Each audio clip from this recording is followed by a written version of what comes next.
There's an intimacy that people feel between them and the band, almost as if there's a relationship between them and you personally, and it comes through the music, it comes through the experience. People feel when they're in that front section that they're talking to me.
So Tami was great. She's got us some food.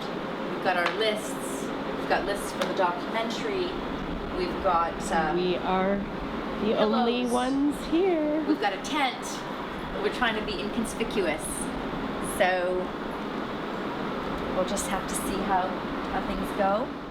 After doing the 2009 Red Zone with Tami, I just felt a sense of community. I felt like there were people I could relate to, and I just wanted to see that process documented.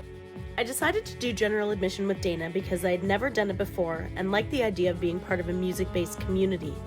When Dayna asked me to do this project with her, I was excited as a photographer to explore the new world of film. Hi, how are you? Hello!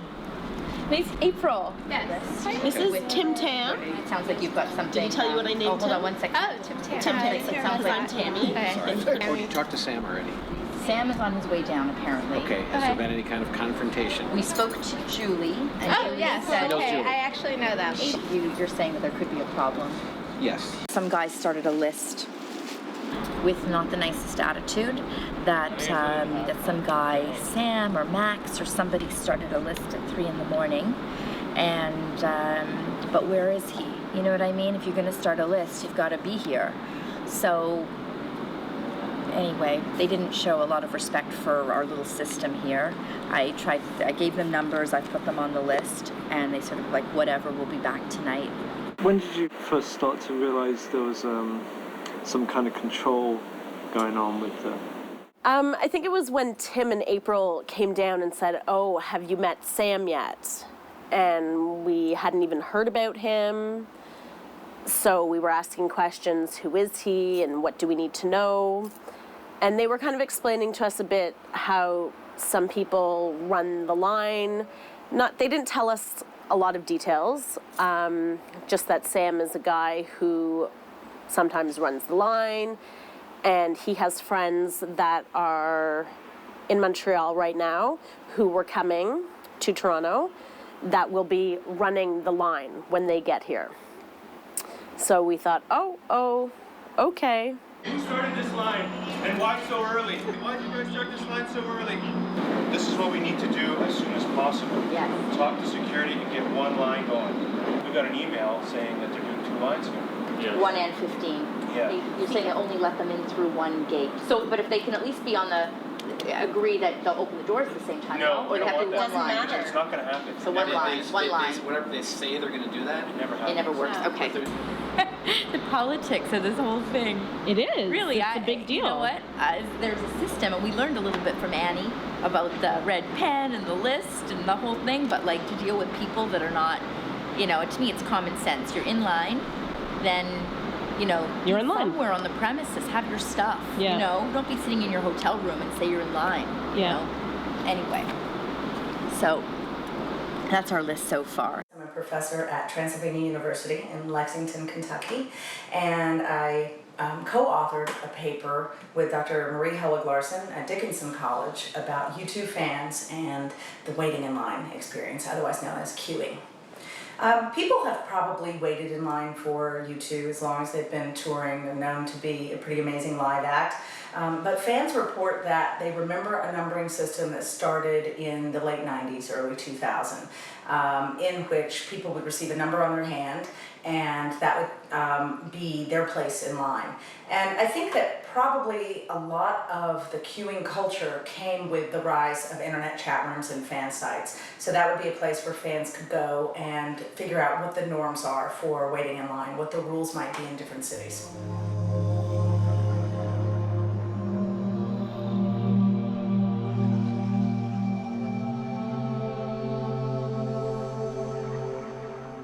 What prompted you to start the site? Yeah, I started it years ago. I mean, it was just my way to express myself as a fan. Those were the days before Facebook, before Twitter. It was just the days of just simple web pages. It was just a nice way to connect with people. And I talked about it through u2.com, and that's how people started to know and hear about the website. And then what really started up during this tour was the general admission guide. I've always thought that the GA line, the U2 concerts, was simply the end goal. I mean, if this was a movie, the concert itself was simply the end credits. The narrative, the character development, the drama, all happens beforehand in the queue, in the journeys to these shows. And that's worth it. That's worth the ticket of admission for me. And there's no way but GA. Officially, I became a U2 fan in 1995, April 1st, when they were showing on TV the Zoo TV concert from Sydney. And I liked them before, I just didn't have access to tapes or anything. And I was watching it, and I was mesmerized. And I was telling myself, I am a fan now. I am a true believer. What was it about U2? The feeling, for me, the possibility to see such an amazing show, something that it was so different than anything else that I had access to, something a dream to reach. It was something that, okay, if I at one time, if I could get to a place like that, that is a dream for me. It's not just like, oh, be a rock star, it's just being able to be a part of it. And the way it was, that connection, that it's a huge stadium, okay, and everybody knows it's pretty big when you're not good at connecting with people, and everybody seemed like on the stage with them. And it's like, I want to be there. And of course he was very cute, so.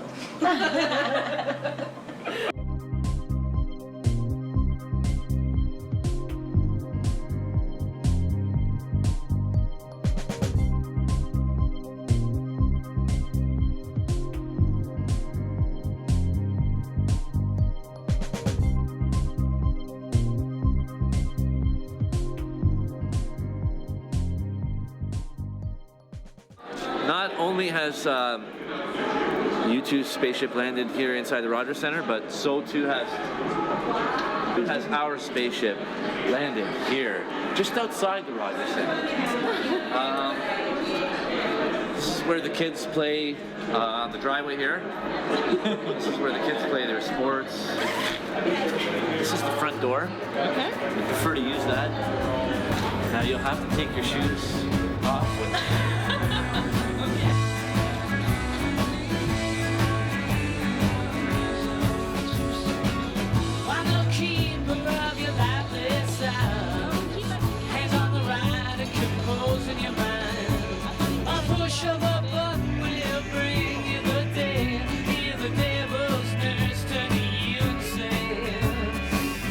Have mercy on the girl in chains and kneel on the ground.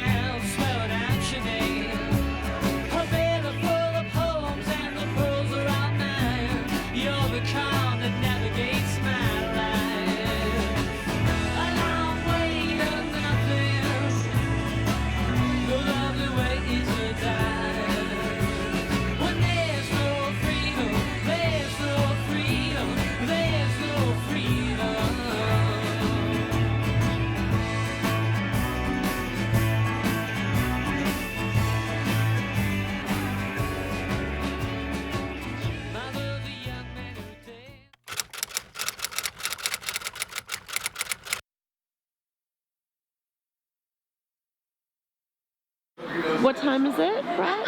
Around 5:30 in the morning on day 2. We're by gate 15 still. We haven't been moved. I just wanted to say that this is so far really a lot of fun. These are seriously hardcore U2 fans. Like, they know everything about the music and whatnot, and I feel a little bit, I don't know as much as them, so it's a little bit strange for me, but it's still fun. Had a great night.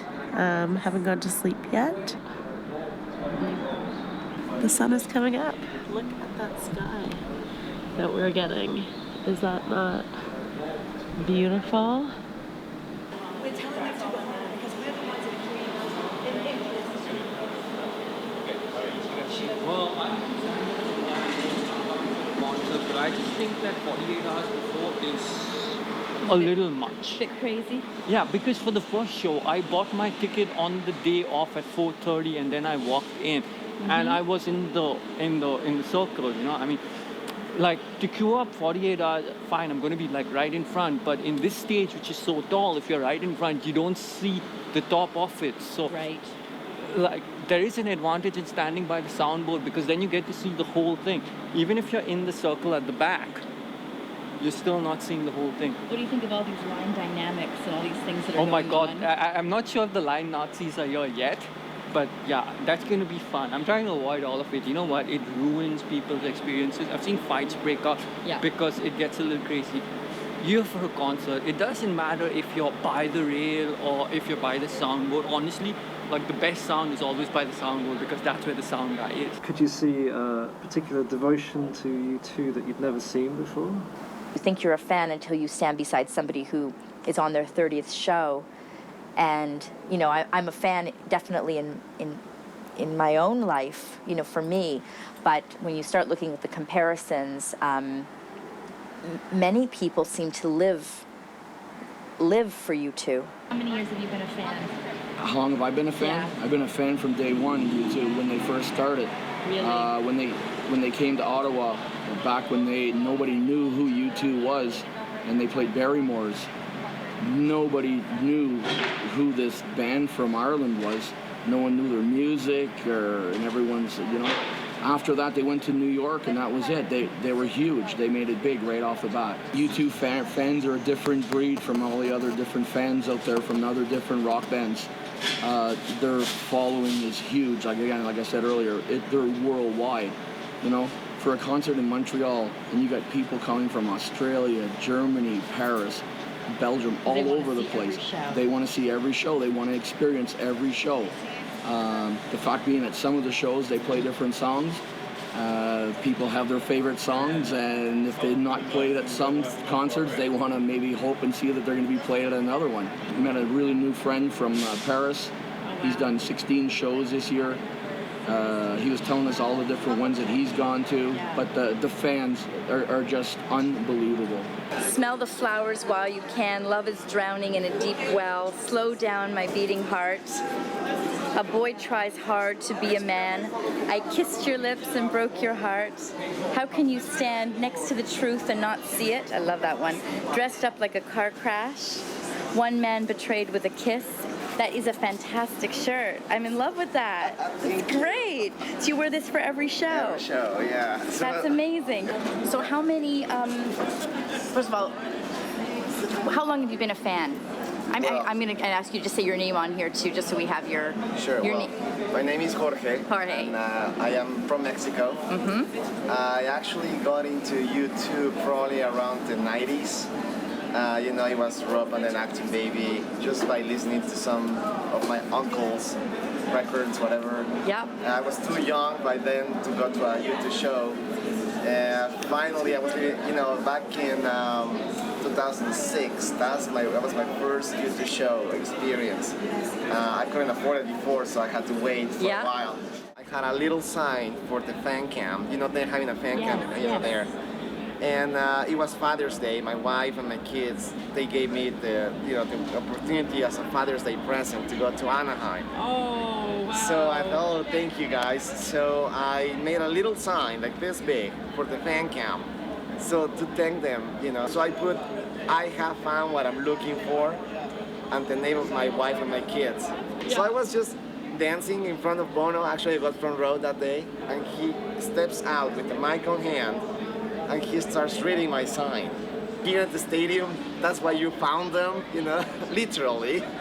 He's sarcastic, so I start laughing at him. Yeah. And then he explains, I know, you're talking in a more metaphysical way. I understand you. And I say, yes. So we got into this conversation. In the middle of the show? In the middle of the show. And everybody was just like, crazy. I've seen fans who, before I was like, oh, he looked at me. I was like, oh, he put his eyes on me. Oh, that was a blessing. But now that I say, I actually exchanged a couple of sentences with him, I feel much, like, wow, that's amazing. Wow.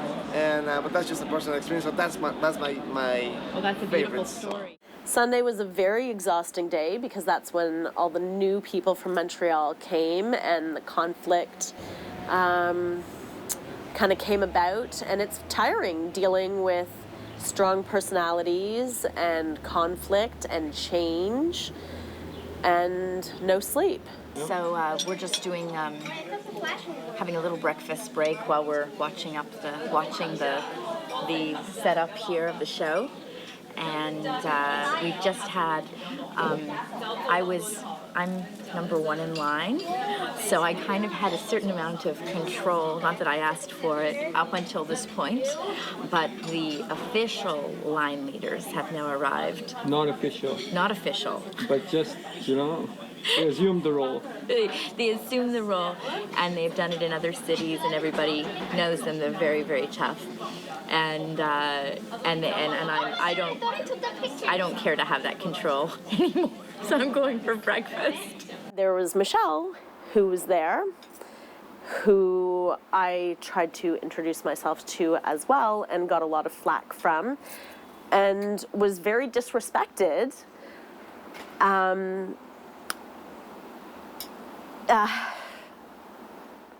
Dear Tami and Dayna, it was so nice meeting you and talking with you both in Toronto. I hope you had a decent experience.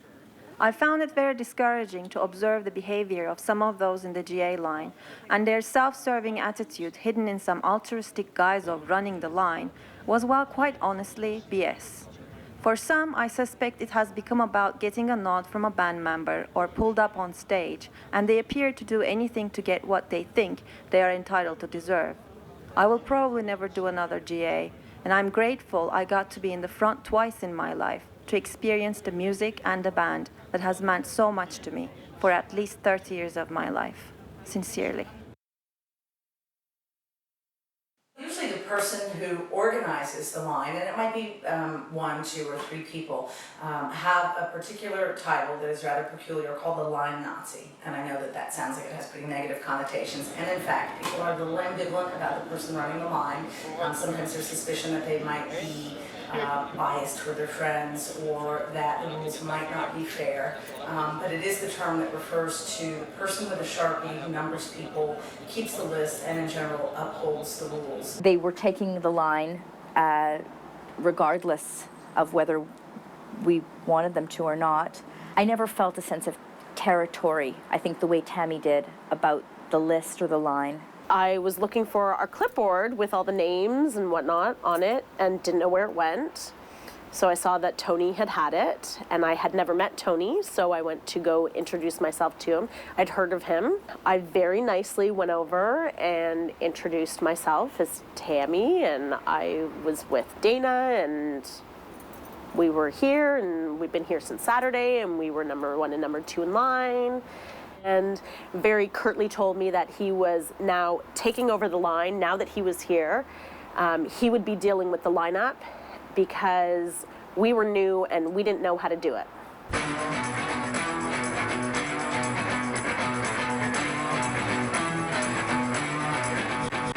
One of the things that might contribute to long cues for U2, aside from the fact that they are known for being a very good live band, is that the demographic of the fans that we interviewed in this research project are 31 and college educated. So it occurred to us that they might simply have more resources to travel and to take 3 or 4 days off work in order to queue up for a band. If a 17-year-old is a fan, they don't necessarily have the economic resources to wait out for days.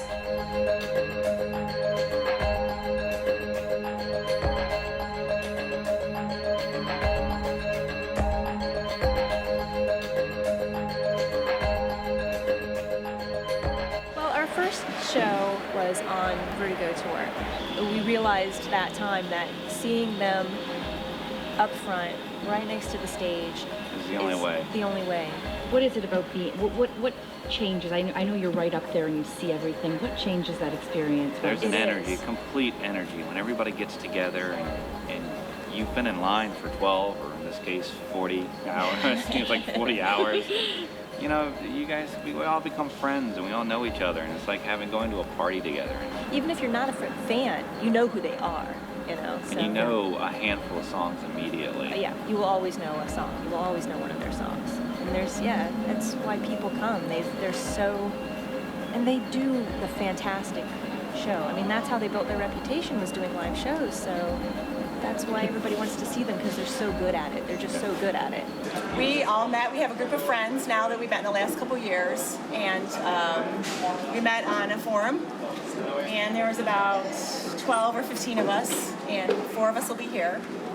This is one of the U2 fan forums type of thing? Yeah, we met on at U2. At U2? U2.com. And then since then we've kind of gone off and done our own little thing. We still keep in touch with what's going on in the bigger picture, but there's a pretty hardcore group of us that have kind of connected, and we were all on the rail in East Lansing, and we were, not all of us, but a lot of us were together, and we were scattered all over the United States and North America.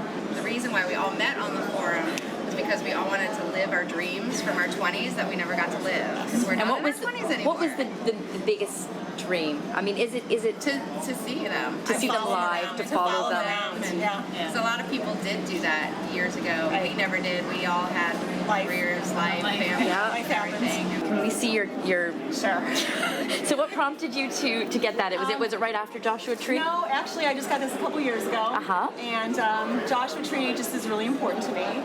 And I'm gonna go really. There we go. Okay. And I got the signature with the Joshua Tree, and then I had the words added just last year. So, like at the time, the early '80s, it was so different than anything anybody else was doing. It was very, you were very different if you listened to their music, and a lot of their stuff just really kind of spoke to our generation. So I feel a connection to them because they're not that much older than me.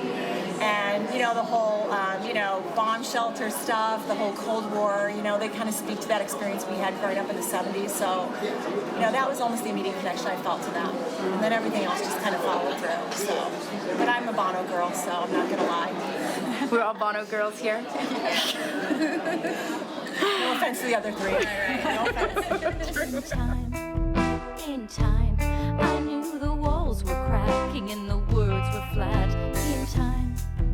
In time, it's all we lack. Love can't be built on a fault line. 'Cause when there's cracks on the ground, the house will fall down. Love can't be built on a fault line. 'Cause when there's cracks on the ground, the house will fall down. How did this whole GA thing start? First show, Joshua Tree, 1987, CNE. We left the CNE, turned to a couple of friends, and said, we're going to New York, Rochester. And they're like, what are you talking about? And I said, there's a show next Saturday night, we're going. That was my first GA experience. The stadium, they wouldn't allow seating, from what we heard, on the baseball field. And we just showed up, and you ended up wherever. 3 opening acts, if I remember correctly. That was a long time ago. So between the ebbs and flows of all the pushing and whatever, by the time you 2 got on stage, we were practically near the front. And so that wasn't by design. It just happened to turn out that way. We had no idea what we were walking into. But till the Elevation tour, it wasn't the norm. What happened during Elevation that sort of made it, I've heard people talk about Elevation being the beginning of this time that it became a bit more of a culture. They went to an entire GA policy for the floor. I went to opening a night in Miami. I got my own tradition that I've kind of broken away from, but every tour I would spend the first night in the seats, kind of scope out the show, and then figure out, where I wanted to experience the shows from. And the second night in Miami was on the outside of the pit, on the edges side, and the energy down there was just off the charts. And that's it, hooked. Sometimes there's a race, so to speak, to be the first ones in line for some people, just to not have to deal with some people's quirky ideas of how a line should be run.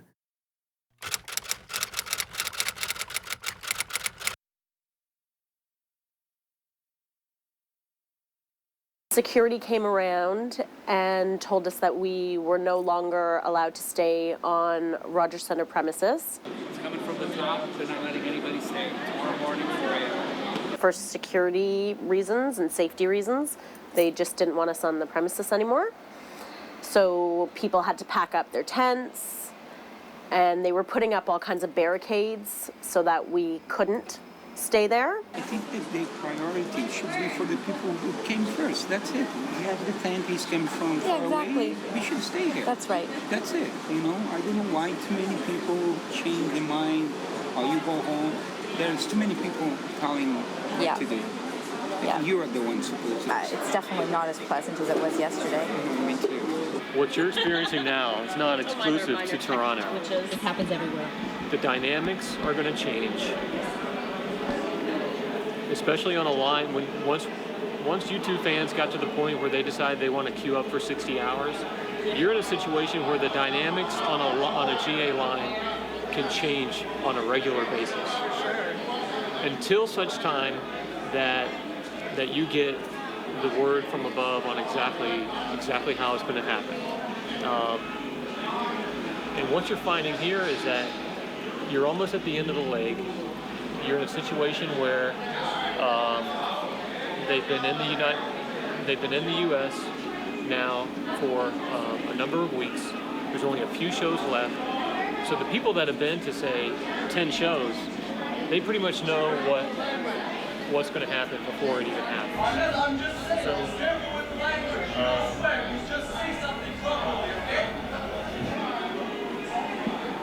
Some people were really upset about it, that, had planned to stay down and camp out the whole weekend and had nowhere to go. So from there on in, it was, Michelle had assigned shifts to people, so 3-hour shifts to people that you would check people in and give them their numbers. However, off Rogers Center property, so basically on the sidewalk by the road, before the Rogers Center. I think that one of the, other contributions of this research is that fans report that there are very good GA experiences when venue security are involved in upholding the norms that the fans themselves have established. So in other words, when fans organize the queue and they develop particular rules for how long you can leave and whether or not you need to sleep out overnight, et cetera, when venue security supports those rules, things run pretty smoothly. But when security argues that they don't want to support those rules, and in fact when they change the system on the morning of the show, for instance, it really creates a lot of chaos. We were just started before the driveway that led into the Skydome Hotel, all the way down Blue Jays Way, all the way down to Front Street, and just turn the corner onto Front Street. That's a lot of people. At 3:30 in the morning, this would be Monday morning, they were doing a roll call at 4 o'clock in the morning.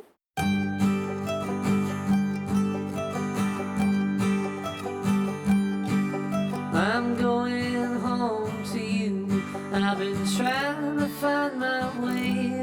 I've been crawling back to your place. I don't mind you wandering now. You could do whatever you like, 'cause I ain't been honest, and now I'm gonna try.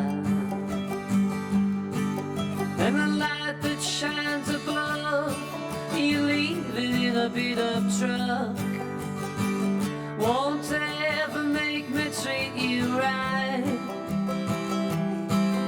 And I wonder where you go as you drive away tonight.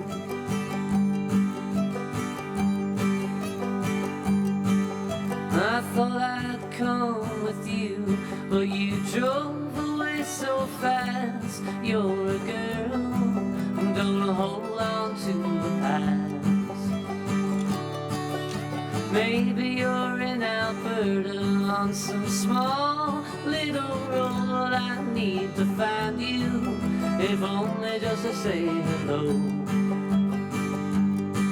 You let strangers through your door, and it ain't shelter that they're looking for. Wish I could be a stranger too. I definitely couldn't do general admission every show, so I try to do a different thing. Like I've got 3 of these really hardcore general admissions, a couple just casual ones where we just show up, last minute, just have a couple Guinnesses, just chill out, That's good that you mix it up a bit. Yeah, and we did some red zones. Red zone's always good. There's nothing like going to a show with what we call YouTube virgins. That's always fun. Yeah. To see someoe's face after they've experienced this thing and have them look at you and go, now I know why you do this. Right. Because that's, you're not going to change everyone's mind, but you definitely will change most of theirs. But it's still so nice. What is the lineup for, and why are people lining up? Okay, so we all have tickets for GA general admission on the floor. But when the closer you are in that pit, that central circle, as they call it. So that's front row. That's that whole little area between the stage and that sort of middle stage as well.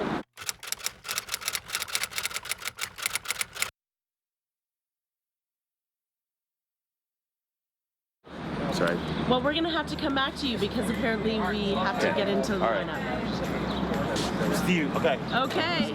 We are now getting ready to get renumbered by the official YouTube people. Dun, dun, dun, dun. We're told we're being put into lockdown.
I am 15 years old and I've been going to YouTube shows since I've been 9. It's really fun. What was your first experience like? Well, we went to the Meadowlands in 2005 for the Vertigo tour, and I got pulled up on stage by Bono. We went around to the side of the heart, and Bono got down and he laid down on the catwalk, and then he sang to me. It was Into the Heart.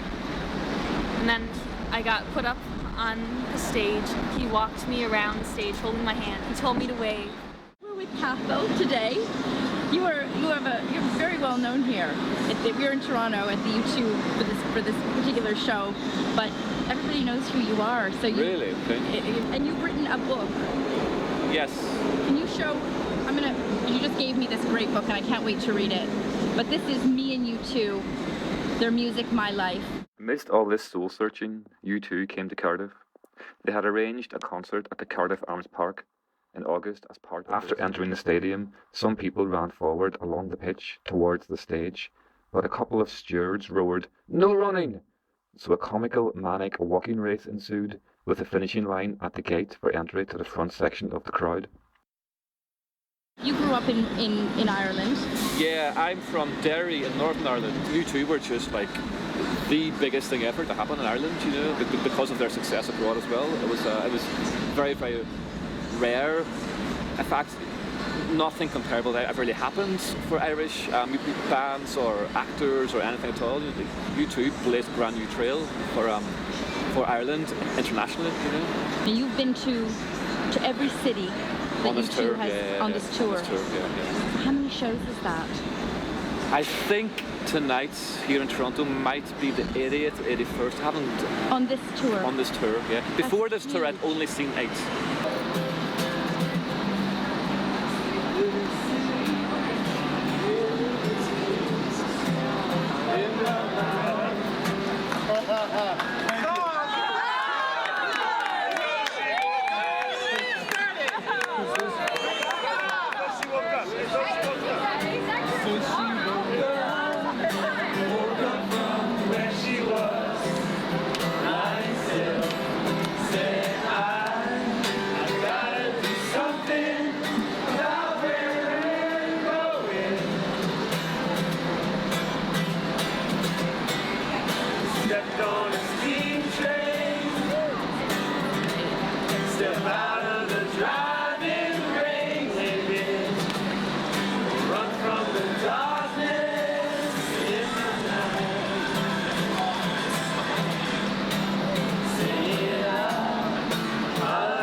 Have you done this before, where you show up at a GA line?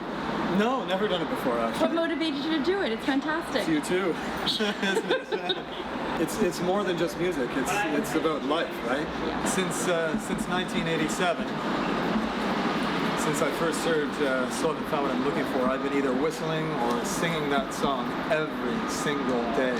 Your favorite so song? This is not just about music, you know. And it's kind of ironic where many people have put Bono down for thinking that music can change the world, right? But I recall him saying in an interview that music changed the world in him. And it certainly has changed the world in me. I'm U2 brother, aka my real name Mark Baker, aka the Mirrorball Man 2.0. It's the Mirrorball. It's the Mirrorball, yes.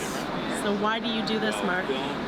You know, after coming to U2 shows for many years, you'd see a lot of girls dressed up as belly dancers, for example, for Mysterious Ways, or a lot of Bono impersonators, or McPhistos that come to the show. So I thought, what can I do that's a little different to express my fandom for the band?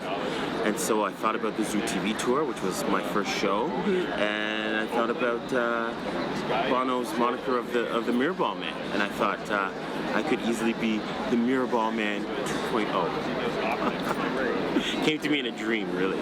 I'm hoping that maybe he'll pull me up on stage. Maybe, I mean, if it happens, it happens. If it doesn't happen, it's okay. I'm a truly blessed fan, and I have so much memorabilia and so many awesome signatures and things from the band. So, you know, either way, it's fine. But I'm always hoping.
it a different way for me because this whole thing was an experience altogether, so I don't regret having done it.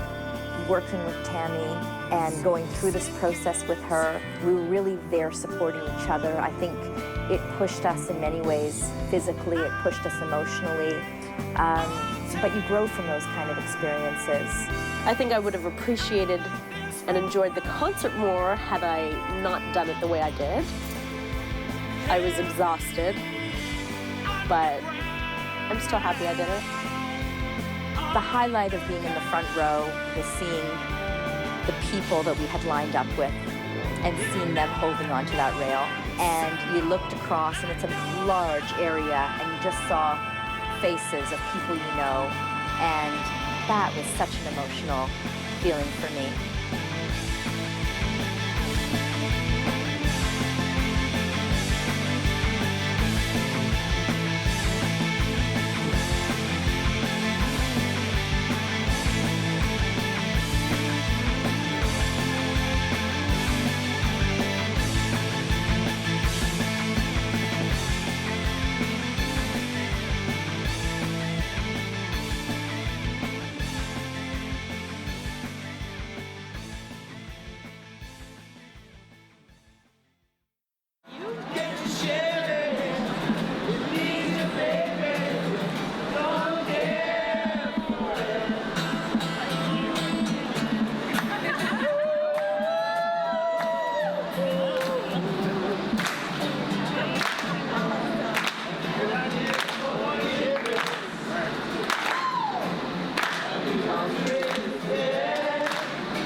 Yeah.